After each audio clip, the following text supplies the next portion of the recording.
Okay, we're rolling. We are rolling with Michelle Southam. This is amazing. And you know what, you guys? We decided this time around we're just gonna relax. We're just gonna have fun with this. We're gonna relax and have fun. We're gonna have fun because that's what we do. That's who we are. But that's the only reason Charan and I hang out. That is the only reason because that, and there's also like those protein balls that Michelle makes me. Like those are so delicious. And if you guys have never tried one from Michelle's hands, you are at a loss. But actually, real quick, I want to like show the world who you are and talk a little bit about you and brag about you. But you guys, honestly, like Michelle is the best. Like she's one of the most amazing, genuinely awesome people. Like radiating so much beauty and light. And I promise you, she did not pay me to say this. This is just from my heart. I paid him with a lot of cookie balls. But there was payment, but not like monetary.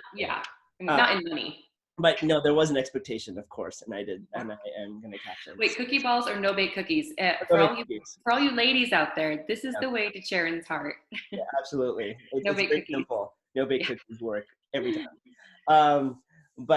No, so Michelle and I met because of her husband, Darin. Now, Darin Southam and I, we've been friends for a long time, probably since it was actually since 2008 when I met him, because we did a movie, One Man's Treasure, together, where we both played missionary companions. And it was funny because I didn't know what to make of Darin when I first met him. You know, I wasn't sure if I should be intimidated by him or it's just a common, it's a common feeling amongst. Yeah. Anyway, he is genuinely one of the most loyal, amazing people you'll ever meet. And if you get the chance to be his friend, you are blessed because he's so fantastic. And you're lucky because he only has like 3 friends. So if you get to be one of them, you know, I was very privileged. I have a really bad habit of roasting my husband because he's just it's so easy to do, you know. So Michelle roasts him and I laugh. But no, it's the best. He's so great. But through Darin and his uniqueness, I got to meet Michelle. And when I met Michelle, I was just like, oh my gosh, like she is my soul sister. Like she is just fantastic. We connect so deeply on a spiritual, emotional, friendship level. It was funny because we both took a personality test, like one of those color code tests. But when was this too? This is like 2009 or maybe 10. This was when we did the Last Man's on Earth, right? I was filming Last Man's on Earth. So that was actually 2011 when we filmed Last Man's on Earth. And it was funny because Darin's personality is like very red-blue, I believe, you know? Yes, and 100%. Very 50-50. And the lead actress in this movie had a very similar personality as Darin, and they butted heads. It was hilarious. But Michelle and I, when we took it, we were so identical. It was hilarious. Like we were like, oh my gosh, you scored this, I scored this. Like I think like every number, like we were the exact number of yellow, the exact number of blue, the exact. We were like the same person, different colors. And gender. And genders, yes. But it was fantastic, and so we've connected for a long while, and I'm just excited for the world to get to know you more, Michelle, the way I've gotten to know you. It's so nice of you. It's really nice to interview me. I got some visitors here. Hey guys. Oh, fantastic. Yeah, they're great. They're doing their thing. I was trying to watch them, but we could get interrupted by. No worries, it's perfect. Okay. Real life. Charan, thank you for. I'm pretty sure I'm the most famous person that you've interviewed so far. Absolutely. So absolutely, you pretty honored. No, you definitely are. And with Michelle, like I wanted to discuss a couple things with you that I thought was like super fascinating. One, so Darin, who is like one of the most passionate people I know, and when he gets loyal to something, he is so completely loyal to it. Yeah. He's been working on a project for years now called The Reign of Judges. And it has been, if you've seen him on the internet and on Facebook and stuff, promoting it, raising funds for it, it's been a huge project that's required raising millions and millions of dollars. But we've seen Darin's side of things, and I really wanted to hear a little bit more about your perspective of how that journey has been, supporting him and helping him along and helping that project along. So yeah, take it away, Michelle. Tell me a little bit more about that. Thank you. Yeah, it's been awesome. So yeah, we've been doing Reign of Judges originally he had the original idea back in California in 2009. And Charan, you were there. You were part I was there. of Yeah. that idea where Darin just has this vision. Darin just loves Captain Moroni so much, Yes. and he has always wanted to portray all the epic, awesome warfare and love of God and country and religion. The title of liberty, if you're familiar with the title of liberty from the Book of Mormon. Yeah. Just a little preface. Captain Moroni is he's a soldier, and he's a sort of a prophet, spiritual leader character found within the Book of Mormon. So go ahead. Yeah. Yes. So the movie Reign of Judges is based on the pre-Columbian world from the stories of the Book of Mormon, and there's a lot of pounding at the door behind me. Behind the door. Yeah. Yeah. Chocolate milk time. Go ask Bailey. Bailey's got the chocolate milk. We all need some chocolate milk and Moroni and Captain Moroni. So, so we started on this journey, and Darin's written multiple scripts. Yeah, we've been working on it for about 10 years. Yeah. So, okay, the one thing that it's taught me, first of all, is to seriously lower your expectations in life. Yeah, okay. In almost every aspect. Not that, and I remember in some of your previous meetings, you guys have talked about going for what you love, going for your dream, doing it because you love it, doing it because it brings you joy, and then not worrying too much about the outcome. And honestly, for me, over the years, because I've had so many highs and lows, so much build up where we did make the concept short film for Reign of Judges that did really well, and it's actually propelled us to where we're at now, where we are working on the full feature, and we have some things in the work that I can't really talk about, but it takes a long time to make a film. Yes, it does. It takes a long time to build a real business. So many businesses often take 5, 10, 15 years before they really take off. And so for me, having the right expectations has been key to supporting my husband in that, I'm just like, for me, I'm a mom and I love being a mom, and I'm happy to just wake up and live my life and do the best I can with my kids and enjoy every moment. And I allow my husband to work on what he wants. And I don't try to control my husband. I let him work on his dream of doing the film, and I support him in any way that I can. But I also just live the dream that I'm living of being a mother and being with my kids. Yeah. And whatever comes from Reign, whatever comes, any milestones that we pass, we celebrate. And I just try to write it, because working on projects, as you know, there's so many ups and downs, right? Oh, for sure. Absolutely. And a wise person once told me, like, you live at a pulse, right? Like, you live right here. So there's ups and downs, and you're grateful for the ups, but it's fine. You don't bank on them. You don't think you're somebody when great things happen or you get to meet amazing people. You just, and then when there's the lows, you're like, well, it'll come back up. Yeah. So, it's interesting as I've talked to like different filmmakers and stuff, and like different people, like some of the people from Studio C I've been chatting with, they've been kind of saying similar things. It's like, you just don't know what's going to work. And nothing's a guarantee. Nothing's a guarantee. And I think like knowing that, like knowing that like things probably won't work out the way you expect them to work out will save you from tons of disappointment. Because there have been devastating moments, like for me going along the way, where like, even from like getting big actors signing on, or maybe some funding that, it just doesn't come through. And then you're like, you know what? Okay, we do our best. We're doing this because we love it and because we believe in it. And so many times it's so easy to give up. You think, well, this isn't working, so I'm going to give it up. And for me, I eventually got to a point where I'm like, I'm never going to give up.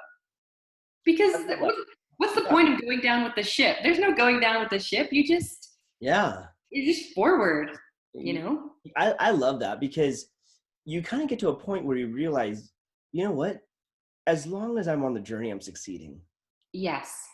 And the lessons that you're learning along the way, and time is not standing still. And like, that's one thing that I'm always acutely aware of with my kids.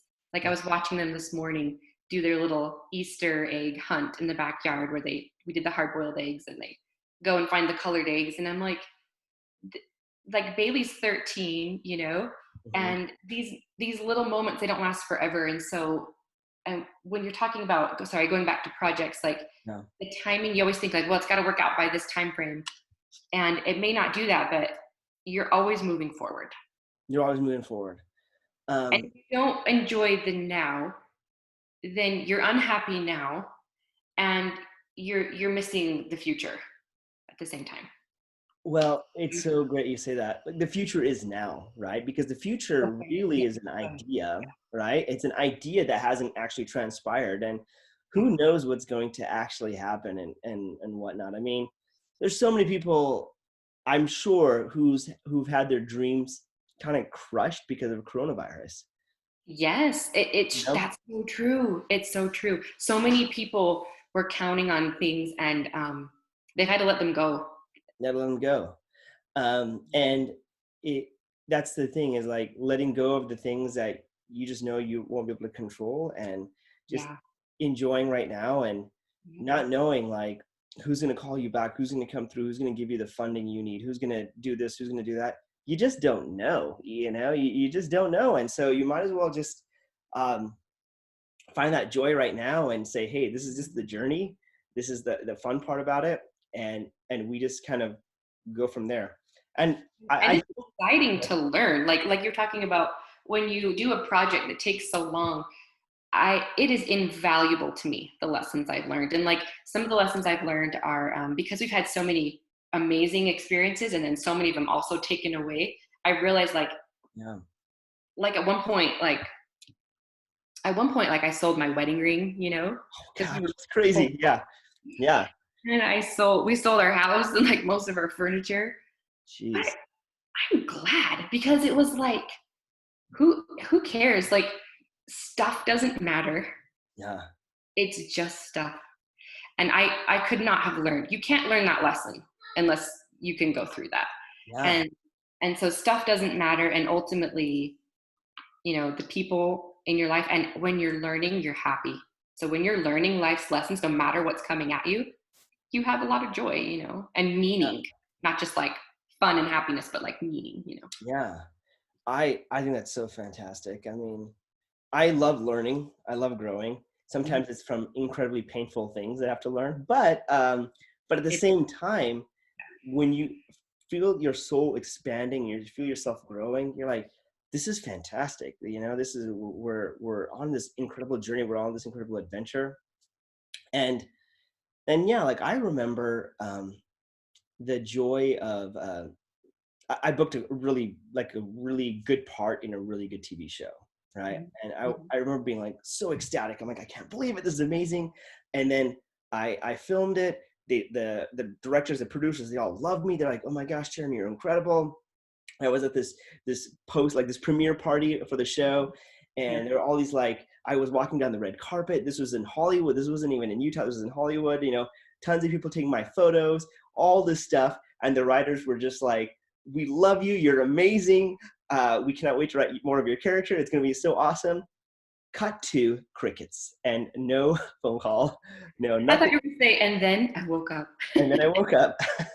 And I realized it was all a lie. Well, here's the thing. Nothing happened.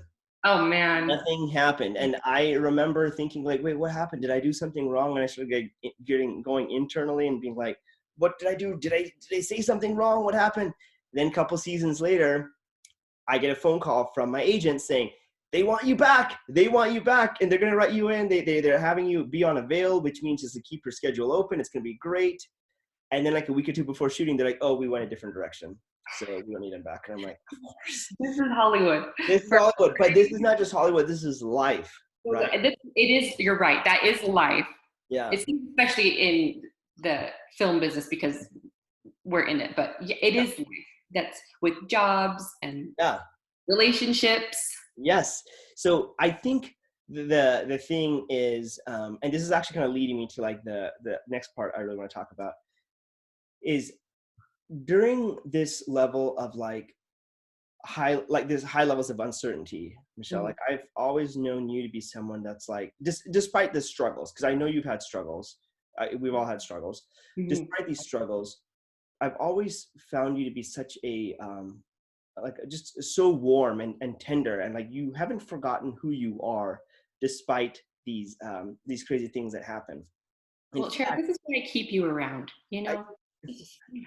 again, cookie balls and no bake cookies. I'm fine with that. Come on. Uh, Well, 6 feet apart, I'll hand you the that cookies. sounds fantastic. But no, seriously, you've been so like warm and kind, and you've always had like this genuineness about you, this love about you that I found to be so is so real and so pure, and it's like especially when things get tough and hard, it's like you become more of that person.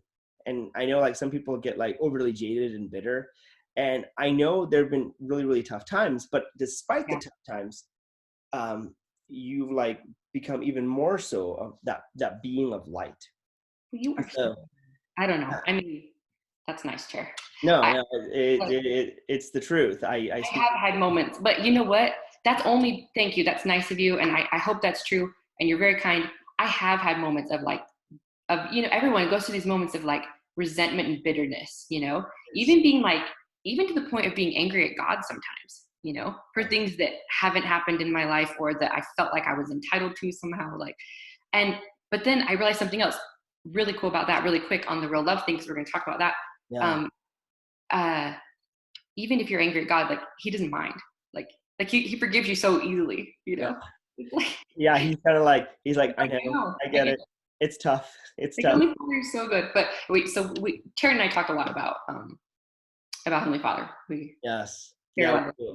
lot of the same values. But let's go to the real love. Well, the reason why, I wanted to talk about this was, so recently you introduced me to a book called Real Love.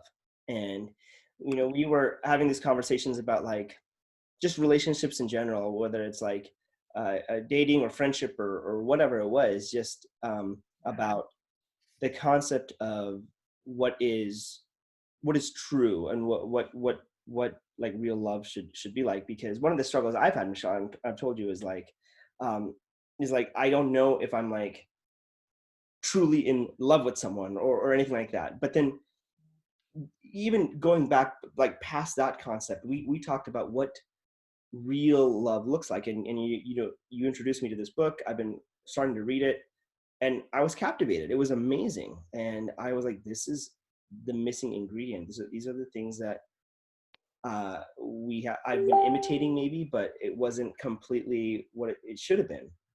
So anyway, uh, Yeah. I wanted to talk to you a little bit about it because you introduced me to the book and you have found a lot of answers in it. And yeah, tell me about real love, and then tell me about some of the things that we think are real love. So some of the things I've been learning about real love is, and I talk to my brother about this all the time. He's the real expert, and the authors are the experts, and I am not the expert, but Yeah. obviously, so I don't want to ever like misquote, the author or anything.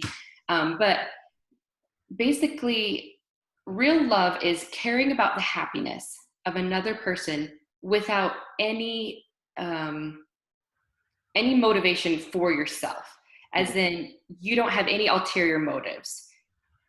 The actions that you take, the love that you give somebody is just because you care about their happiness. And so much of the imitation love that you were talking about is you kind of just, you trade and you do kind things, but you kind of expect payment and you expect certain things back. And so some of the things about the real love, some of the basic principles are you care about the happiness of another person, and you cannot give what you do not have. So how do you find real love for yourself? That's a good question. What do you think? One of the ways that you can find real love, I mean, a lot of people obviously feel love from deity or from like meditation, from Heavenly Father, from Christ. And you have all those things, and all those things are very real, right? You can kind of connect to your soulful self or your higher self. But in this particular book, Real Love, it talks about how you have to find real love from other people. And the way that you do that and the way that you exchange real love is by telling the truth about yourself. Okay. So telling the truth about yourself and finding a wise person, and it can be anybody. It can be your parents, it can be your any friend, and you have to find a wise person who's willing to hear you out and see you as you are in that currently in that situation, and as you are now, and then you tell the truth about yourself, which is and then you are seen and heard. Mm-hmm. So that's kind of step one in a nutshell. Yeah. And I can give you an example. Yeah, give me an example. So, for example, Charan, can you still see me? Because my computer, I can't see you anymore, which is a bummer. Oh. No, I can see you. I don't know why. Yeah. We shall continue. So this is an example. When you're feeling empty and alone or afraid, or when you're behaving badly, if you can tell the person why and be completely honest about your feelings, and then when you receive no judgment back from that person, like they understand and they have love for you regardless, then you can you feel more love for yourself because you're telling the truth about yourself. Yeah. And one of the things one of the things that I do, for example, with my kids, and I'm not expecting love from my kids, but this is something I'm trying to teach my children, right? Yeah. So when I behave badly as a mom, which I do, if I yell at my kids, if I raise my voice, if I act annoyed or sharp or irritated, as all parents do, unfortunately, it's just part of human nature. Yeah. I go to my kids and I tell them the truth. So if I snap at my kids, I'll sit down my oldest daughter, for example, and I'll say, Bailey, I got angry at you because something bad happened at work with Dad today, for example. Or maybe I got cut off in traffic, or maybe a friend said something unkind to me, or maybe I didn't sleep well the night before, whatever the reason that I'm not feeling good that day, And I tell her, the truth is, I was tired and empty and not really feeling loved, and I took that out on you, and that's why Mommy got angry at you, and that was wrong of me. And when you say that to your child, especially little children, right? Because they're so quick to forgive. Yeah. Like all the anger and sadness melts off of her face, and she'll just hug me, And that's something that has been kind of revolutionary to me as a mom, is that when I can't behave perfectly all the time, that's ridiculous, right? Yeah. But if I do mess up, I just go to them and I just tell them the truth about me. This is what's going on with me. And then they can tell the truth about themselves. And often I don't even have to ask my kids, hey, tell your sister sorry or apologize or whatever. They'll immediately go, well, I shouldn't have, shoved my sister or, taken her toy or whatever it is.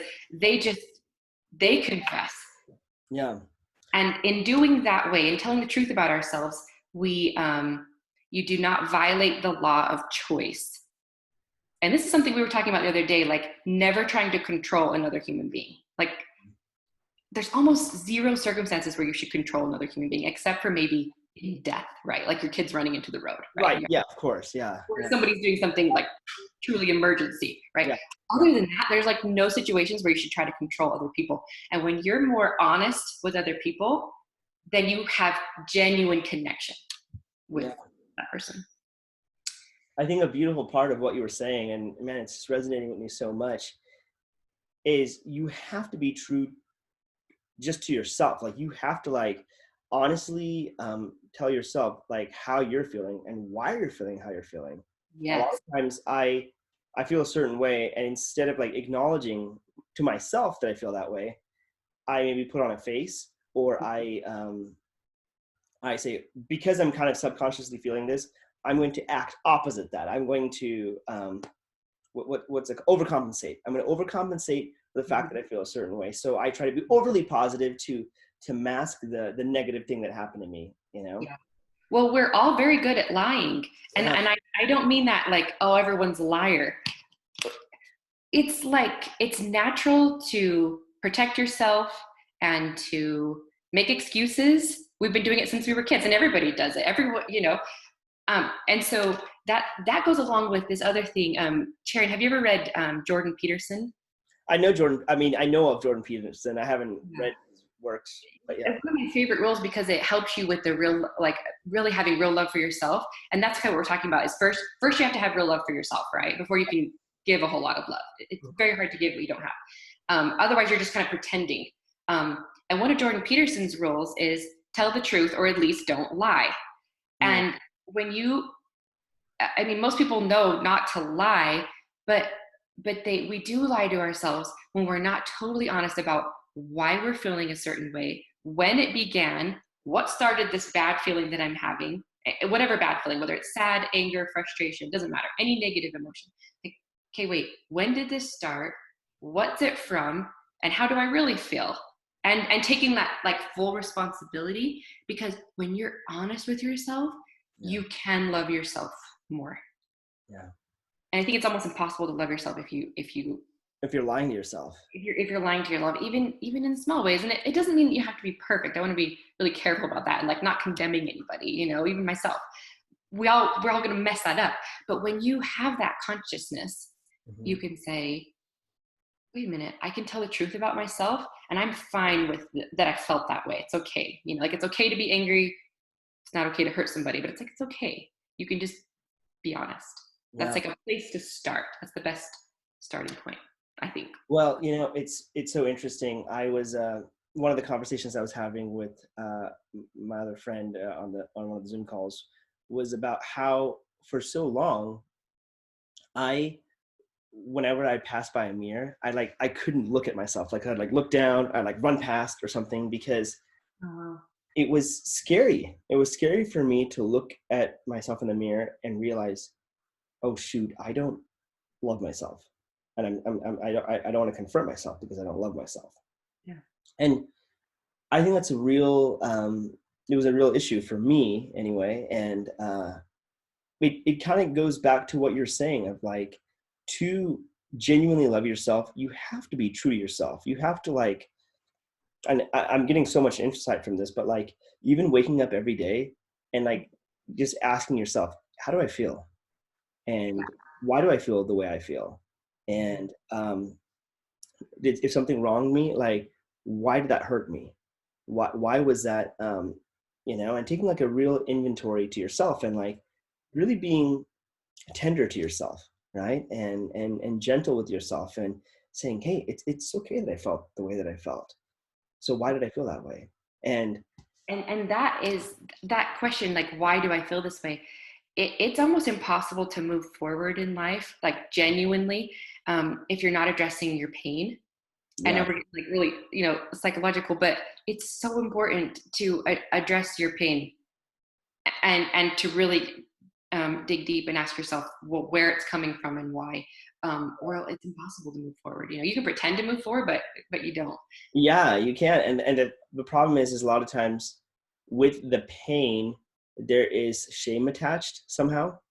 And and so we don't want to address the pain sometimes because there's all this pain, this shame, and you're like, oh gosh, I don't want people to know that I feel this way because of this shameful thing or whatever. But again, if you can go back to this space where you're addressing, in a sense, like you're almost your inner child, and have no shame towards that inner child, and to just genuinely care, it's the first step to being so truthful and loving to yourself. And it just, you automatically love people. Like that's the beautiful thing about it, is like just by doing this act, you automatically love the people around you. Because a lot of times when you're like, oh, I'm so bugged by this person, I'm so bugged by that person, one of the things that the book was saying, and everything is like, something is obviously stirring within you, and if you can just genuinely love yourself, you're not bugged. It's like this,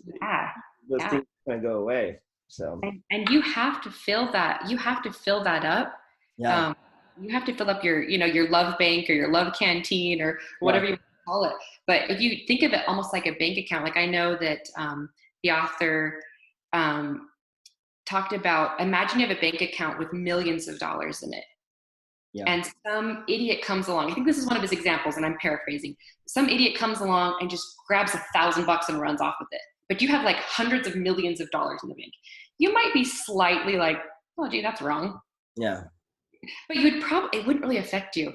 Let's say that your bank account has, $1,001, and Yeah. someone comes along and steals $1,000 for you. Yeah. You're devastated. Or let's say you're in the hole. Let's say your bank account is negative and someone hacked it. If you think about that analogy of like when you feel so little love for yourself, and then people come along and do hurtful things to you, which is part of life. People are going to hurt you. You're going to run into conflict all the time. Then you can see how easily you could react and just be devastated by that. And so when someone's always emptying your love tank, it's really hard. And then you almost can't be loving and kind to other people, even though somewhere in your mind you want to be. Like most of us, we want to be good people. We want to give love and be loving. But it's like another analogy is like standing on the shore. If someone's out there drowning, if you're drowning too, you cannot save them. Yeah. So you have to have 2 feet on the shore in order to throw a lifeline, I love one of the analogies in the book is like saying, like, imagine you're thrown in the middle of an ocean, right? Mm-hmm. And someone comes up behind you and grabs you and tries to bring you down even more. And you're like, what the heck? What are you doing? Why would you do such a thing? But then let's say there's a person that comes with a boat and you get pulled on the boat and you realize that the person that was trying to pull you under wasn't trying to pull you under. He was drowning himself. He's drowning himself. As we all kind of are at different times in our life, we're drowning, Yeah. So I think, I don't know. I think like it's so important. And what I think is also beautiful about this time of quarantine is it's really a time to like self-reflect and see, hey, do I love myself? Like, because we get so busy with life and the things that are kind of going on that we don't really take time to like internalize how we're really doing. Yeah. And it is a good time for that. And just, I know this is something that the author would say, so I want to like do it justice, reminding people that like the loving yourself, a lot of people, like I said, they can feel love from God. They can feel love and peace through meditation, but connecting to another human being is like having real connections. Yeah.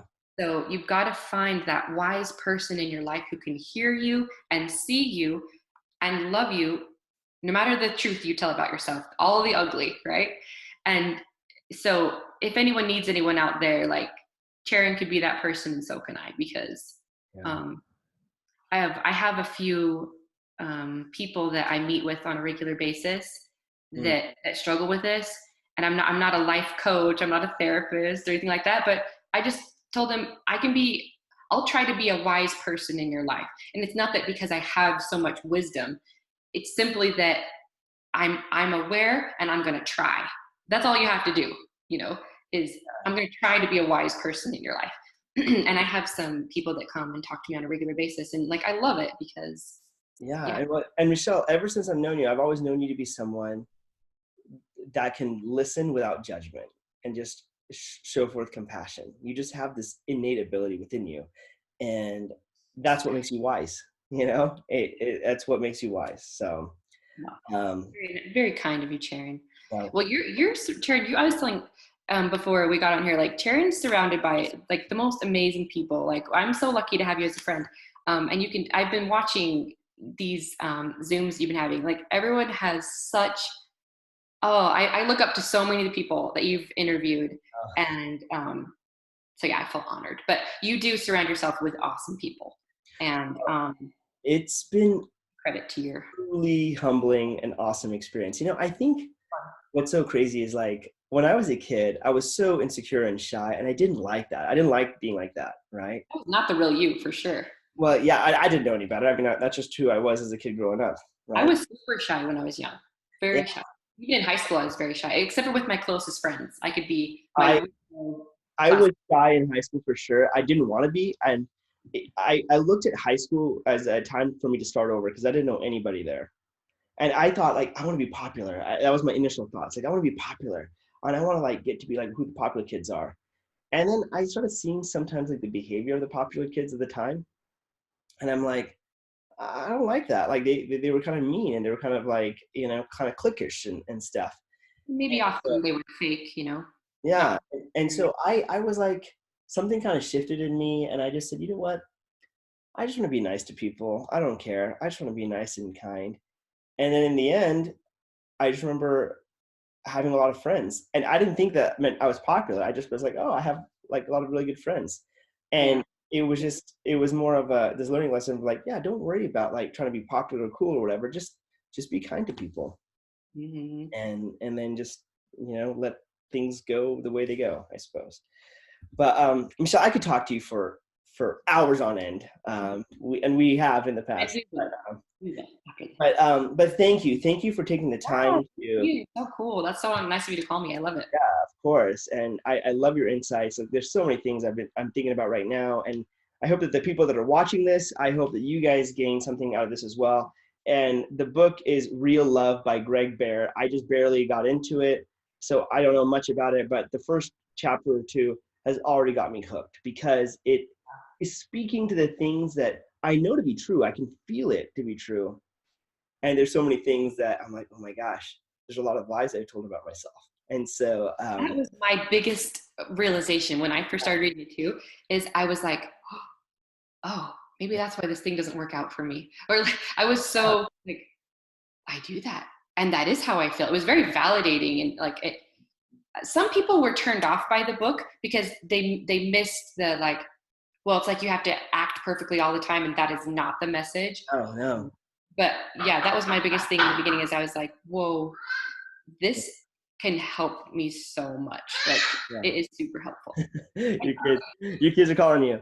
Well, you know what? I think that's the perfect time to Oh, sorry. Well, I didn't hear that part. Sorry. no, I was just gonna say your kids are calling you, but like, I think it's a perfect time to wrap it up. But thank you, Michelle, for taking the time and chatting. And yeah. Anyone needs cookie balls in this Yeah. desperate time, I know that things can be scarce, but protein, honey, chocolate chip cookie balls can really help you feel loved. You will feel a joy that you never felt before.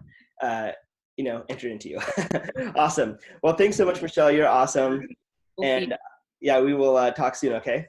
Okay. Thanks, Chair. We'll see you. Bye bye.